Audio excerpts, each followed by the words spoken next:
জানো, আমরা প্রত্যেকেই জীবনের এমন একটা সময় পার করে এসেছি যেই সময়টাতে না ছিল আমাদের বোঝার মতো ক্ষমতা, যেই সময়টাতে না ছিল আমাদের সঠিক সিদ্ধান্ত নেওয়ার ক্ষমতা।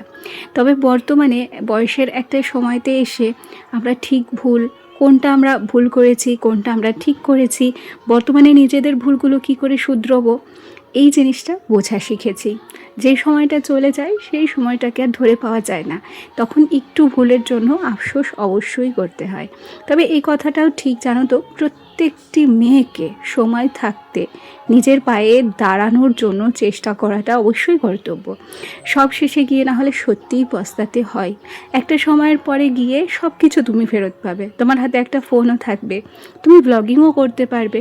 তবে তোমার যে শখটা, অনেকেরই ইচ্ছে থাকে না সরকারি চাকরি করবে, সেই সরকারি চাকরি করার বয়সটা চলে গেলে আর সেটা ফেরত পাওয়া যাবে না। তাই কিছু সময় ভুল থেকে আমাদেরকে শিক্ষা নিতে হয় এবং জীবনকে একটা সুযোগ দিতে হয়, যেই সুযোগটা হয়তো এখন নিজেকে দেওয়ার কথা ভাবছি। জানো কি ভেবেছি, তোমাদেরকে বলেই দিই। আমি না নতুন করে পড়াশোনা শুরু করেছি। 10টা বছর এখনো পর্যন্ত আমার হাতে রয়েছে, সুতরাং এই 10টা বছরের মধ্যে 5টা বছরকে আমি মিস করতে চাই না। আমি নিজেকে আরও একটু সুযোগ দিতে চাই, আমি আবার পড়াশোনা শুরু করতে চাই। জানো, আমি বিএ কমপ্লিট করেছিলাম হিস্ট্রি অনার্স নিয়ে, সেখানে না আমার ফার্স্ট ক্লাস রয়েছে। আমি হিস্ট্রি নিয়ে এমএও কমপ্লিট করেছি, সেখানেও আমি 50%-এর উপরেই নাম্বার তুলেছি। সেই জন্য ভেবেছি যে এসএসসির জন্য এখন একটু খাটাখাটনি শুরু করব। একটা বিএড কলেজে কথাও হয়েছে, সেখানে ভর্তির কথাবার্তা চলছে। তবে ফাইনাল জানাবো তোমাদেরকে বেশ কয়েকদিন পরে। আগে থেকেই তোমাদেরকে কোনো কিছু জানানো সম্ভব হচ্ছে না। আর তোমরা খেয়াল করেছো আমি অ্যাক্টিভ থাকি না, আমি এই কারণেই এখন অ্যাক্টিভ থাকি না। ওদিকে আমার সোনাকে তো একটু পড়ানোর চেষ্টা চলছেই, আর সেই সাথে নিজেকেও একটু নতুনভাবে গড়ে তোলার চেষ্টা করছি। আর এই যে সোশ্যাল মিডিয়া, এই যে প্ল্যাটফর্ম, এটা আমার রইলো, এখানে আমি থাকবো, কিন্তু আগে নিজের পড়াশোনার প্রতি একটু জোর দিয়ে নিই। এখন তো ছেলেটা বড় হয়েছে, ওর তো 2টো টিউশন মাস্টার রয়েছে, ও স্কুলে যায়। যে টাইমটা ও টিউশন পড়ে, ভেবেছি সেই টাইমটাতে আমি নিজেও একটু করে বই পড়বো। এই সিদ্ধান্তটা আমি নিলাম। তোমরা জানিও যে আমার এই সিদ্ধান্তটা নেওয়া ঠিক হয়েছে নাকি ভুল। যাই হোক, চলো আরও অনেক গল্প, অনেক কথা হবে তোমাদের সঙ্গে। তার আগে নিজের পরিচয়টা দিয়ে নিই। নমস্কার, কেমন আছো সবাই? আশা করছি সবাই ভালো আছো, আর আমরাও বেশ ভালো আছি। আমি রিমি। আজকে আমার আরও একটি নতুন ব্লগে তোমাদের সবাইকে অনেক অনেক স্বাগত জানাই। আজকে বিছানার চাদরটাকে চেঞ্জ করেছি, একটা অন্য বিছানার চাদর পেতেছি। আসলে 7 দিন 8 দিন হয়ে গেলে বিছানার চাদরগুলো চেঞ্জ করতে হয়, না হলে না বিছানার চাদর আমার ভীষণ নোংরা হয়। আর ওই একটা বিছানার চাদরের উপর সারা দিন যুদ্ধ বিগ্রহ চলে, যে কারণে বিছানার চাদরগুলো একটু বেশিই ম্যাড়মেড়ে হয়ে যায়। আজকে আর ভালো লাগলো না জানো, তাই বিছানার চাদরটা চেঞ্জ করে নিয়েছি। এদিকে এসে আলনাটাকেও আমি গুছিয়ে নিলাম, আর তারপর ডাস্টিং করে নিচ্ছি আমার শোকেস।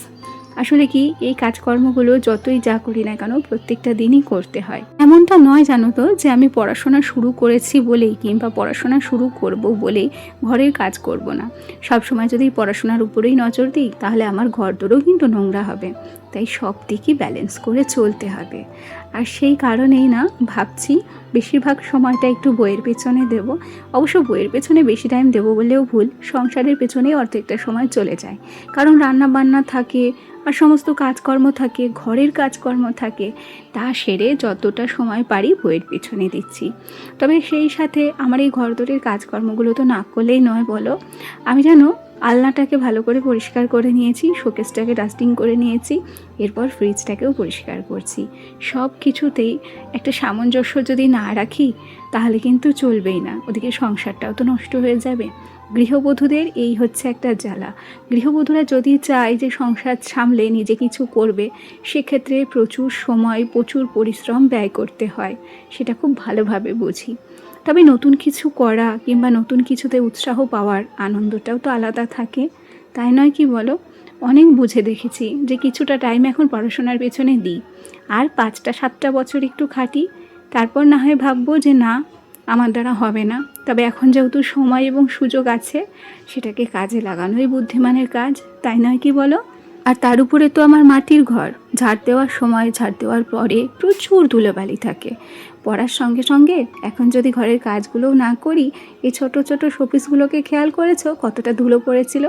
সব দিকই নজর রাখতে হচ্ছে। যাই হোক, গল্প করতে করতে আমি কিন্তু শোপিসগুলো সুন্দর করে মুছে নিয়েছি, আর সেই সাথে আর্টিফিশিয়াল ফুল এবং এই বাস্কেটটাকেও মুছে নিলাম। এখন জায়গার জিনিস জায়গাতে সাজিয়ে রাখলাম। ঘর বাড়ি সাজিয়ে গুছিয়ে রাখাটাও আমার নেশা, এটাও আমার একটা ভালো লাগা, তাই এটাকেও না সমান গুরুত্ব দিতে চেয়েছি। আর সেই সাথে সময়টাও তো বার করতে চেয়েছি। এখন ঈশ্বর সহায়, আর ঈশ্বরই জানে আমার দ্বারা কতটুকু কি হবে। তবে না, এবার চেষ্টার আর কোনো ত্রুটি রাখতে চাইছি না, জানো তো। গল্প করতে করতে এখন ঘরটাকে ঝাড় দিচ্ছি। যদিও বা সকালবেলা একবার ঘরটাকে ঝাড় দিয়েছিলাম, তবে যেহেতু মাটির ঘর, সেই জন্য 2-3 বার করে ঝাড় দিতেই হয়। সত্যি কথা বলি, ছেলেটাকে একা হাতে সামলে, একা হাতে সংসারের কাজ করে সময় যে কোন দিক দিয়ে পালিয়ে যাচ্ছে আমি কোনো কিছুই ধরে পাচ্ছি না, বুঝে পাচ্ছি না। তার মধ্যেও অনলাইনে 2-3টে ক্লাস করার কিন্তু চেষ্টাই করছি, আর করিও। আগের দিন যে লং ভিডিওটা আমি পোস্ট করেছিলাম, সেখানে আমি বলেছিলাম না যে আমি ঘুম থেকে উঠেই দেখি উঠোন ল্যাপা হয়ে গেছে।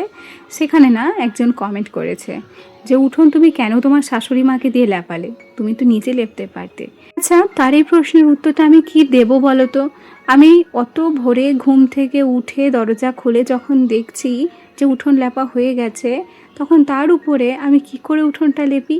আর তাকে আমি কি করেই বা বারণ করতাম? আমরা তো ঘুমিয়েছিলাম, কোনো কিছু টেরই পাইনি। আর তার উপরে সংসারের যাবতীয় কাজকর্ম আমাকে একা হাতেই করতে হয়, আমি একা হাতেই করি। তারপরেও যদি আমাকে উঠোন লেপার কথা কেউ বলে, সেটা আমার দ্বারা সম্ভব নয়। আমি ছোট্ট বাচ্চা সামলে এত কাজ করতে পারি না। আমার একার সংসার, আমাকে সব কিছু সামলাতে হয়। আমার ছেলে যদি একটা আকাজ কুকাজ কিংবা অঘটন ঘটিয়ে ফেলে, সেটাও দেখার মতো আমার কেউ নেই। সুতরাং আমি কিভাবে বলো সমস্ত কাজ একা হাতে করব? তবুও আমার যতটা সাধ্যে কোলায়, আমার সাধ্যের বাইরে গিয়েই আমি এই সংসারটাকে সামলাই। বিয়ের আগে কোনো মেয়ে কোনো কিচ্ছু করে না, আমিও তার ব্যতিক্রম ছিলাম না।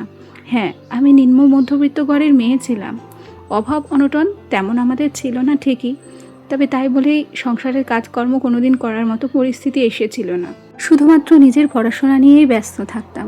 তবে তার মধ্যেও বিয়ের পরে এত বড় সংসারটা আমি যে আমার নিজের হাতে চালাচ্ছি, এটাই আমার কাছে অনেক বড় পাওয়া, এটাই আমার কাছে অনেক বড় অ্যাচিভমেন্ট। আমার হাজব্যান্ড আমাকে সব সময় উৎসাহ দেয়। আমি মাঝে মাঝে বলি যে এই সংসার আমার দ্বারা একা চালানো সম্ভব নয়, সব কিছুই কি আমাকে একা করতে হবে? তখন আমার বর বলে যে হ্যাঁ, আমি চাই তুমি স্বাবলম্বী হও, আমি চাই তুমি সব কিছু একা করো, আমি চাই কোনো কাজের জন্য তোমাকে যেন কারোর কাছে নির্ভরশীল হতে না হয়। এই কথাগুলো শুনে প্রথম প্রথম রাগ হলেও কথাগুলো যে কতটা ভারী, কতটা মূল্যবান, কথার মধ্যে যে কতটা যুক্তি রয়েছে, সেটা আমি এখন খুব ভালোভাবে বুঝতে পারি। জানো, গল্প করতে করতে অনেক কাজ করলাম, সোনাকে স্নান করালাম, ওকে রেডি করালাম, তারপর দিয়ে এলাম পড়তে। আর এরপরে আমি অফ ক্যামেরায় স্নান করে নিয়েছি। আমাদের বাড়িতে আজকে ডবল জবা ফুটেছিল, এটাকে আমরা ডবল জবা কিংবা ঝুমকো জবা বলি, তোমরা কি বলো আমাকে জানিও।